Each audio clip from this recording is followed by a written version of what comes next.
Absolutely. I am wearing a turban. I started watching Andrew Tate videos and I've decided to become a Muslim. Um, Allah Akbar or something. Anyway, on a more serious note,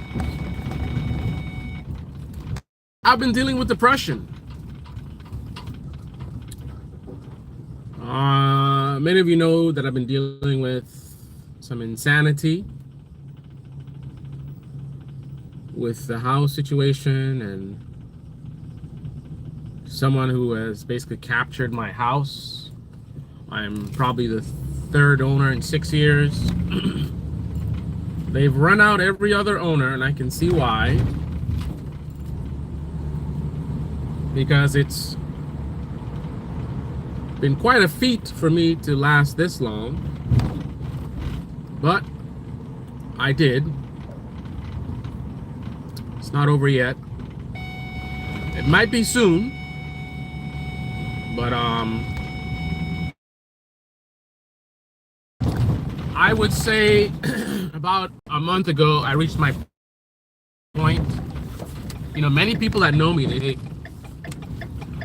they're surprised at how calm I've been. You know, everyone's like the same comment, like, if I were you, man, I would probably go beat him up or do this or that, and man. But yet, I've been professional. I've been polite. Absolutely not with perfection at all. I've certainly had my moments. But I can tell you one thing. I have never cursed out this guy or given him the middle finger or made threats to him or anything like that. He's done that to me for sure. Right? I've had my ups and downs, good days and bad days. But every time I fall, I pick myself up and I keep moving on, taking it day by day, doing what I can. But it's been a lonely journey, I'll tell you that. In the beginning, you know, I perhaps overshared, especially with my father, who worries.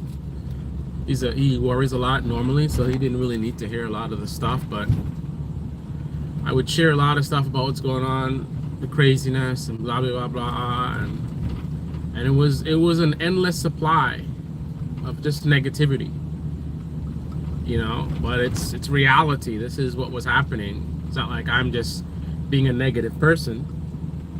It's a very negative situation, and it's like an infinite well of negativity. Always something.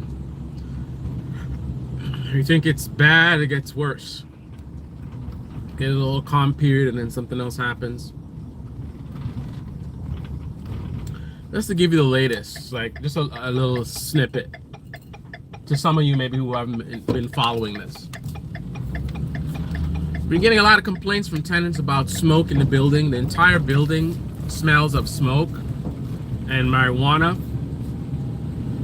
So I know a lot of progressives, you know, my life doesn't matter, right? Because I make too much money. So I'm in their minds, I'm a 1%er like Bill Gates, right? So my life doesn't matter, right? My struggle doesn't matter. My labor doesn't matter. I'm just dirt to them, right? So that's their opinion, but here's the reality. The tenants living in the building are not 1%ers for sure. And the progressives aren't saying they are, right? But they're hyper focusing on me because I'm the evil landlord. But the reality is, these are regular people, out of regular family, low income, single income, family with little kids, right? And they're dealing with the torment of this guy who I'm unable to do anything about because of politics, right? So if you don't care about me, that's fine. But do you care about poor people who are also being affected by this lunatic? People with kids, people with health issues who have to be in a building where they have to be smelling all kinds of stuff that may be agitating their health issues, and they're working hard to pay their rent, unlike this person, right? And they haven't done anything to this person, right? And they have to be in their homes coughing and sneezing or whatever it is, and can't even use their closets because that's how bad the smell, it gets all into the closets, to where you put your clothes in your own closet and it smells like you've been in a bar or something, or you've been smoking weed. Like, this is the best part of town at that. So you're paying a premium to live on a nice quiet street, working hard to afford that privilege, and then you have to be smelling smoke in your stuff. You have to be, your whole apartment smells of smoke, and your landlord is completely useless. Not his fault, right? He doesn't have any power to do anything. He can evict, which is happening, but until the eviction is complete, this guy's above the law, right? You're already evicted. What else? It's like a guy on death row. What you gonna do to a guy on death row, right? I guess a guy on death row, you can put him in isolation, I guess. Right? Doesn't really work here in this case, but this guy is already on, you know, rental death row, being evicted. So what can I do? So anyway, the short story I wanted to, that ended up being a longer story, is I'm getting all these complaints. I've been getting them for months. I've been asking him politely to stop smoking in the building. It's a non-smoking building. I put up a sign in the lobby. This is a non-smoking building. The very next day, he does something I've never seen him do. Steps out of his apartment with some kind of cigarette or something, and he puffs it up the stairs. Very, you know, he makes it a big point to show that he's doing this. He knows the camera's there. Puffs it up the stairs, right? And he has it clearly visible.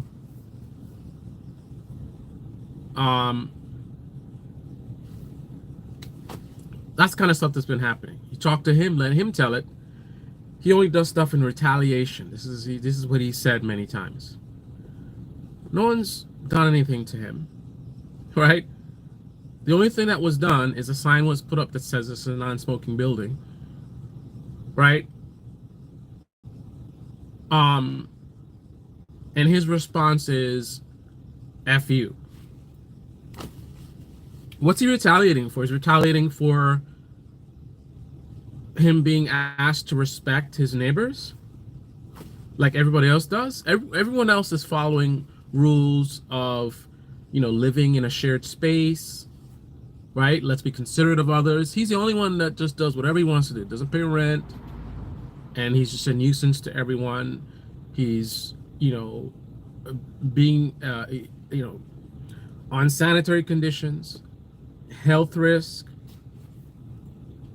and nothing can be done, apparently. So anyway, been dealing with that for a little bit over a year, those kind of things. In the last 4 or 5 months, I stopped oversharing to everyone because I felt guilty of putting my burden on other people. Other people have their own lives to live. They have their own stuff. Why do they need to keep hearing about my drama? It's a lot of, it's really negative, man. So it's gonna have a negative effect. I got allergies. It's gonna have a negative effect on people who hear it, and I don't want to be bringing people down. As a human, as a human, I too, like all of us, we are social creatures, right? I want to not be isolated and you know deal with this insanity by myself. It's a big load to carry, and being able to share it with someone, vent here and there, and maybe get some suggestions or just a little understanding or something. I mean, it just again, we're social creatures, right? So the idea of me just sitting here, in isolation and dealing with this stuff is not very attractive. But as usual, I tend to put many times others over myself.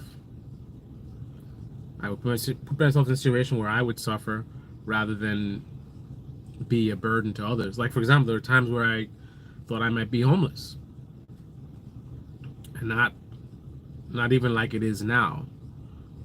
I am homeless now, but it's a little different, being that I do have some level of resources. So like even when I was living in the van, I mean,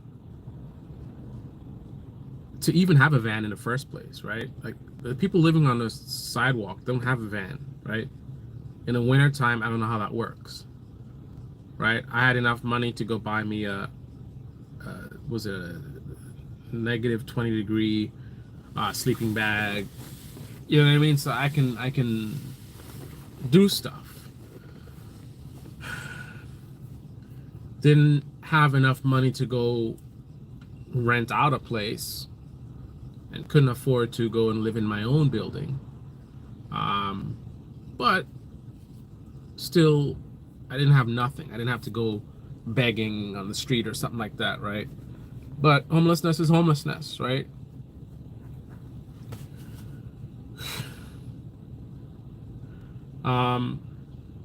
But in those times where I thought I was headed for that, when I was renting, I didn't have any property, so that would have meant like shelter or streets or something.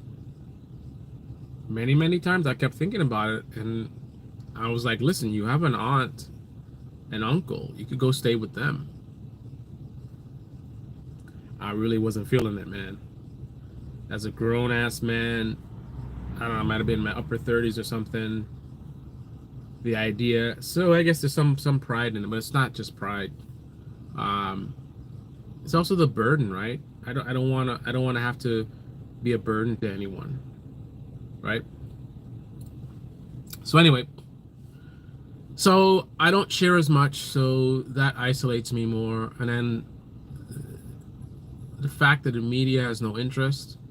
Did a long ass interview with AP, and they did nothing with it.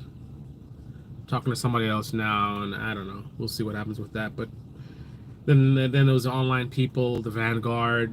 I spent so many hundreds of dollars in super chats trying to get their attention, and they kept saying, "Yeah, send me this stuff or whatever," and then they just completely ignore me. Right? Take my money and then just like blow me off. Right? Then you got people who jump in and say, "Oh, they said this actually. They don't do pay to play." I'm not interested in an attention, right? They could talk about the stuff that I'm going through without even mentioning me, right? Talk about the policy, right? There's information that's out there that they could look into and cover and inform their audience, but they didn't even want to engage, right? Actual Justice Warrior, 200 of his fans begging him to put me on, just ignores it, right? Sabby Sabs, real leftist, right? Used to talk to me behind the scenes, and the minute I mention this, just completely ghost, right? Meanwhile, she's going to protests and this and that, and doing all these things, right? All that stuff, but doesn't even want to engage. Doesn't even want to talk about it. Not a good feeling. right? Um, all my local government failed me, and it's just a feeling of powerlessness. But I kept pushing and pushing and pushing and pushing and pushing. And then about a month ago,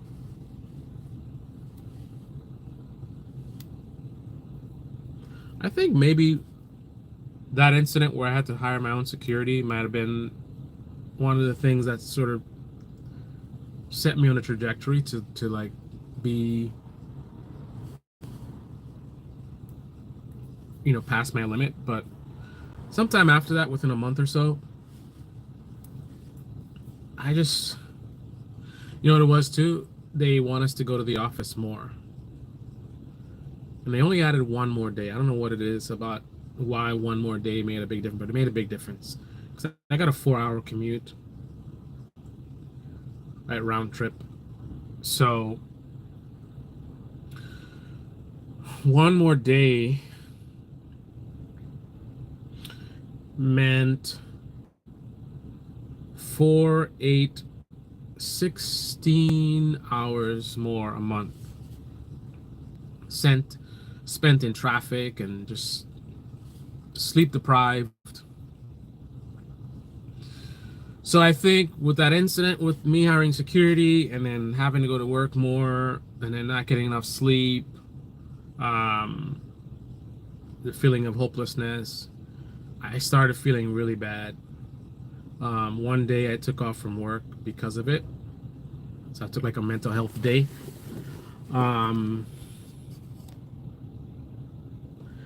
And recently I took another one again. Last Friday, actually.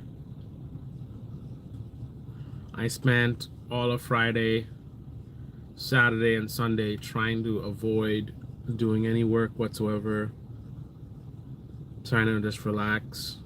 Unfortunately, I had to do some Airbnb stuff. Passive income, even when the stakes are so high, my mental health is at risk, and I'm on a path where I end up in a hospital. Business goes on. I had Sunday where the cleaning lady doesn't work on Sunday, and she's the only person I have, and I'm certainly not gonna go on a mission trying to find another one. Just trying to relax. So I had to do cleaning on, what was it, Sunday, I guess. When I'm not fully functional, I'm sort of dragging my feet. I'm not into it. I'm just like in a bad state, but it had to be done. And then I had a returning guest that just screwed me over.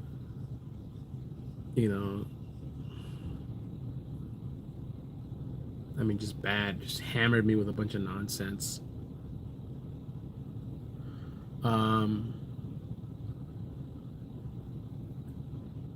So after the last mental health day that I took from work, I finally got the message. Before I was in sort of, and there goes the guy who stole my bicycle. I was in financial survival mode.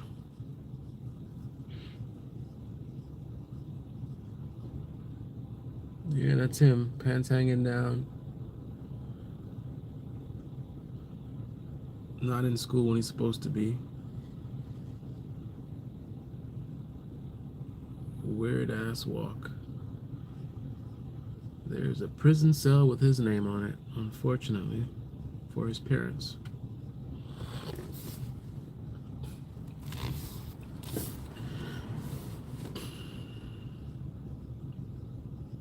He can barely walk. Wow.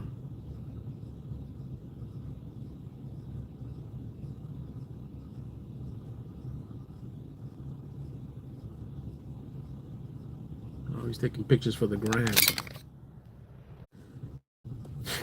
Anyway, so I just started feeling really bad, man. It's hard to describe. tightness in my stomach.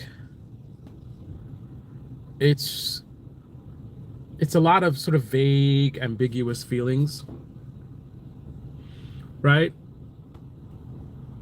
Like if you were to create this as a recipe, you take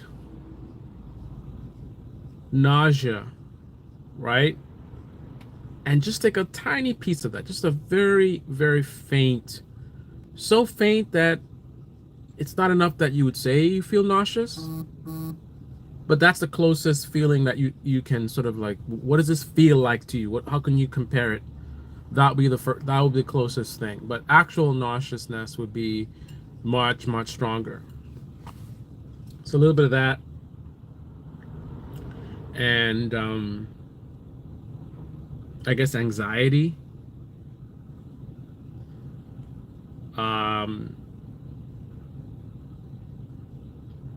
I think a very touch of shortness of breath.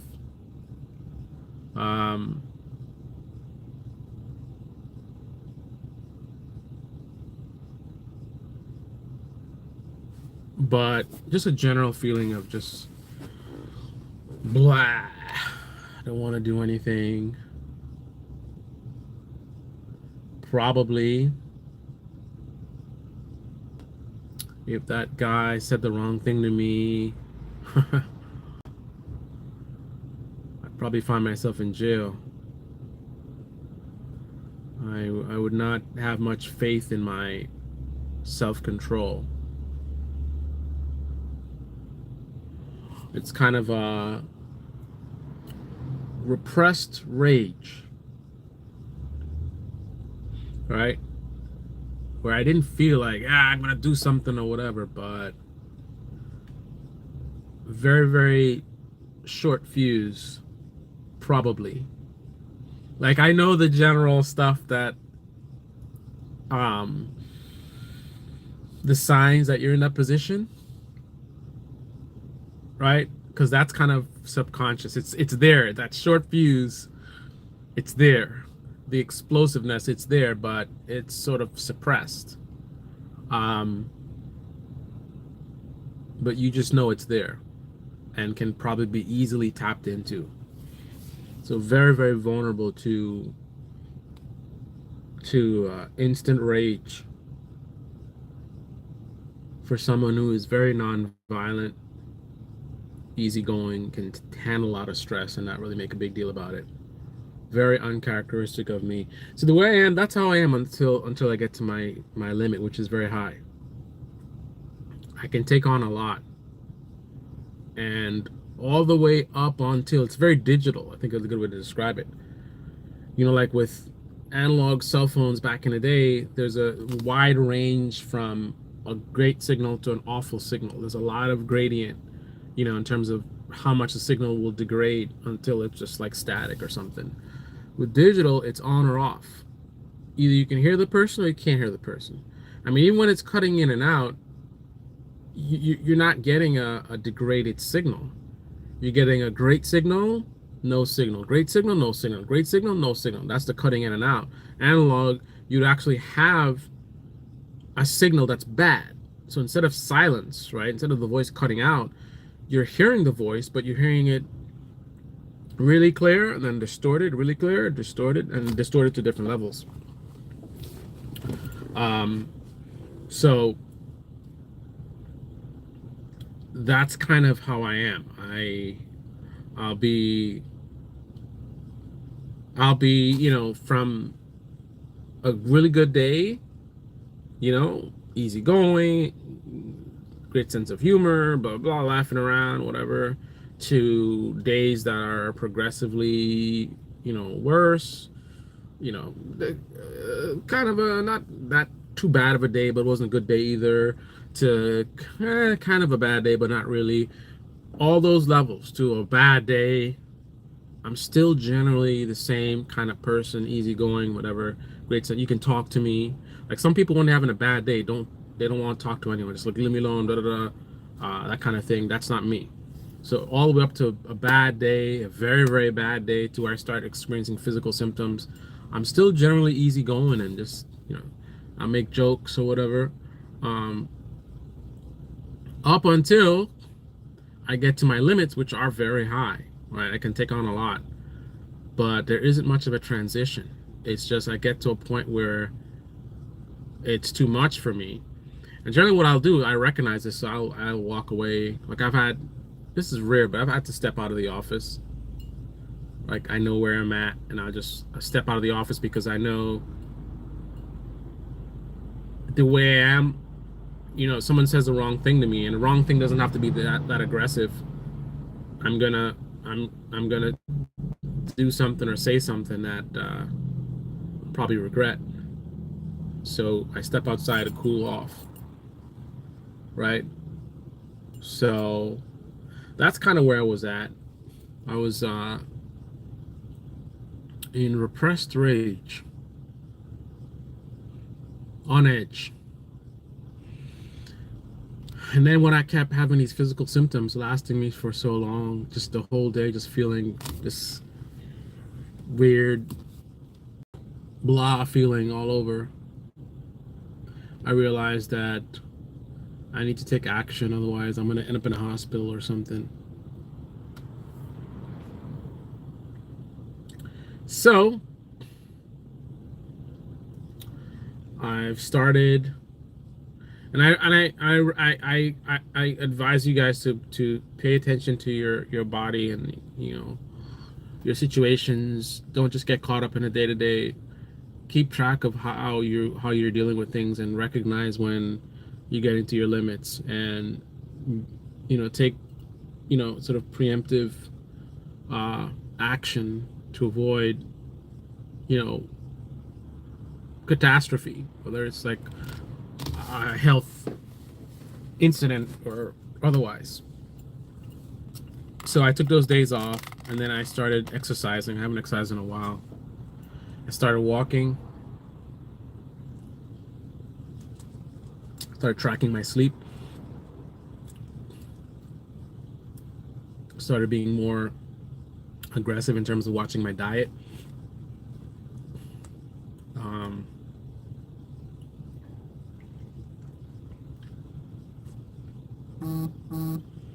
I just started this program. It's just something that came with my smartwatch. I didn't really plan to, but I was like, whatever. It's actually a runner's watch, and there's like these exercise programs on there. I was like, all right, let me see what's up. But they all cater to runners, so it's a runner's watch, right? And I was like, whatever.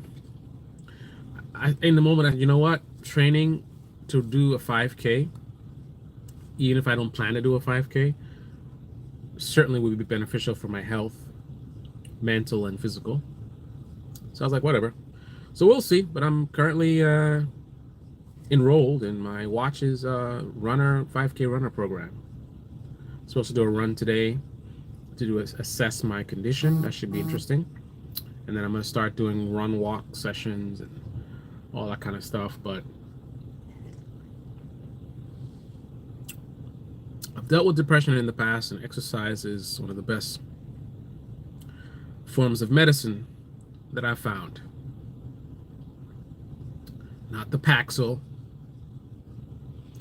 the exercise. The tough part is actually doing it. When you're depressed, you don't want to do anything. So that's the biggest battle. The exercise is not that hard. Actually doing it and staying consistent, that's the tougher part. But I'm up for the challenge, and I'm certainly going to do everything I can to stay healthy, mentally and physically, stay alive, and to get myself through this situation.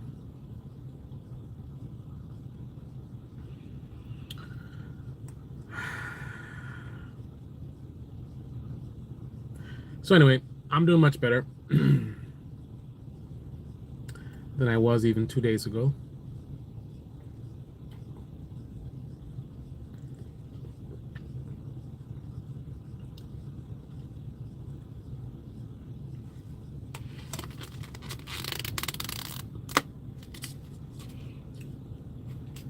Let's see if we can end the year on a positive note. There's some things happening right now that could make that happen, but no guarantees.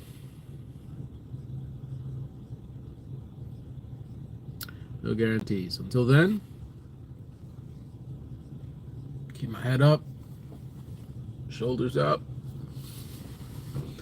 smiling, even if I don't have a reason to smile.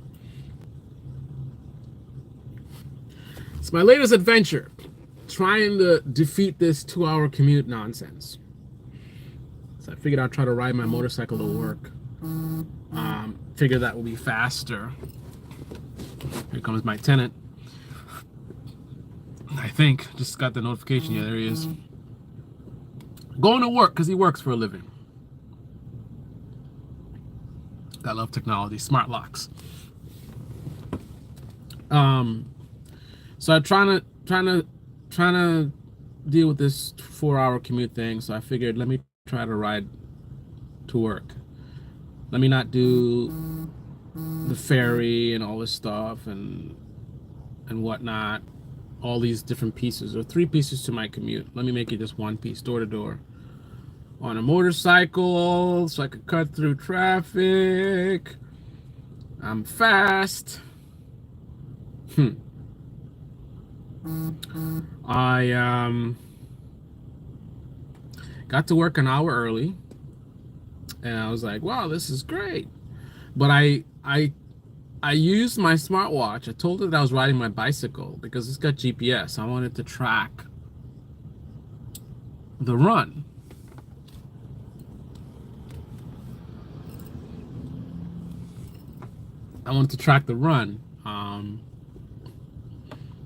So after I was celebrating, an hour to work, my boss was like, oh, this works, huh? I looked at the app. I kid you not. 2 hours and 1 minute. 2 hours and 1 minute. I haven't ridden in a long time. When I got my gear together, I did some practice runs to, make sure my motorcycle fitness is good in terms of safety and just, handling the bike. Because the commute is going to be an early morning commute. I don't want to be fooling around early morning when it's dark and it's cold, might be wet, right? That's not a formula that you want to be dealing with. So I did some preparation, some little runs. I did a run at night and daytime, and I felt pretty good. I was like, all right, it's been a while, but I was good, man. I was good, moving along. I felt pretty confident, pretty safe.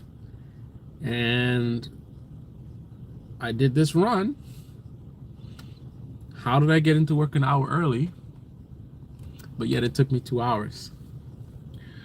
Well, because I smartly decided, since I'm going to be doing this for the first time, this route, right? Because I'm going all the way to work, right? So, and it's late at night. I mean, it's dark. It's whatever. I'm on a bike. I want to be very, very. So basically, I gave myself time for failure, right? Because I don't know what's going to happen. I could get lost or whatever. The bike breaks down. So I actually left an hour early, just in case. And there goes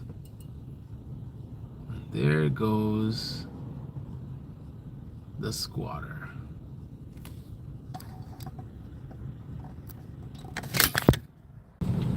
My good squatter buddy is doing something regarding moving out.